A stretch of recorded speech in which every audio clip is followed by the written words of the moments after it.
To begin, imagine for a moment that you live in a world with computers, but without the internet.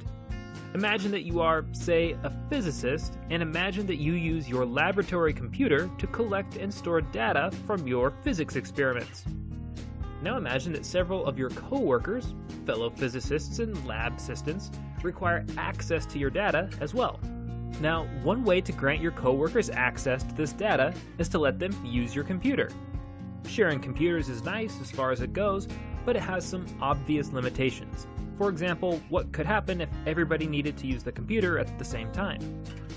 Because it's not always practical to share computers, you and your coworkers would probably look for some way to share the data itself instead. You could copy the data onto disks or flash drives and walk it over to your coworkers' workstations, but that too would have some obvious limitations, especially if some of your coworkers' workstations were on another floor of your building, or maybe even in a different building altogether. Another way to share data would be to network your computers together, allowing them to share data directly. Such a method could allow thousands of users to share huge stores of information almost immediately across a large number of individual workstations. Indeed, this is what countless organizations have chosen to do. Most companies and large organizations have some kind of computer network.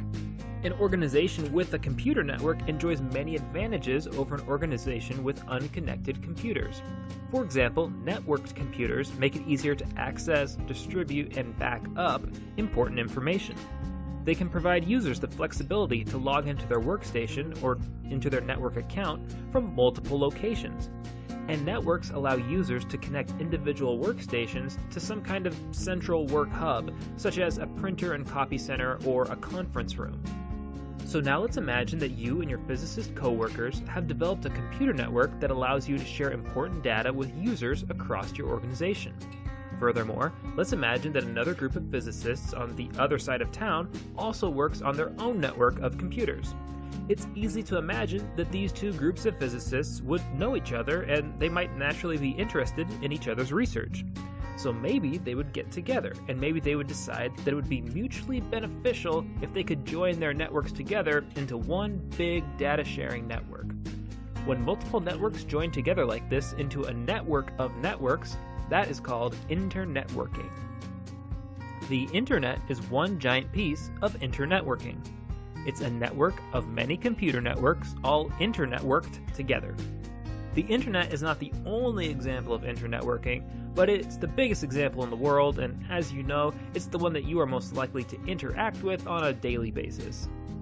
When you begin to network large numbers of computers together, you need increasingly complex systems of cables and data transfer devices to keep this network connected together. When these networks connect diverse people, organizations, and business interests over a large geographic area, a few important questions naturally arise. One is, who owns the networking devices that make the internet possible, and who is responsible for fixing them when they break? The short answer is that organizations called Internet Service Providers, or ISPs, own and maintain the physical networking cables and networking devices that facilitate the internet. And who are the internet service providers, you might ask? They are mostly big private companies, such as Time Warner or Comcast, while some others are government agencies. Another question that's useful to answer is this: how do computers communicate across the network? For computers to communicate with each other, they need a well-defined set of communication rules. That's because computer messages have precise, unambiguous meaning. We humans are used to dealing with ambiguity. If we hear an ambiguous sentence from another human, we can ask for clarification, or we might make an educated guess at what the person meant to say. But computers don't work this way. Computers need precise, unchanging, and unambiguous rules in order to communicate well with each other. Any strict, fixed set of communications rules is called a communications protocol. In order to network computers together, the computers on the network must share a common protocol. And as you could probably guess, in order to internetwork multiple networks together, these networks must also agree on a common internetworking protocol. Every device that is networked together on the internet uses a particular protocol called Internet Protocol, which is usually abbreviated IP.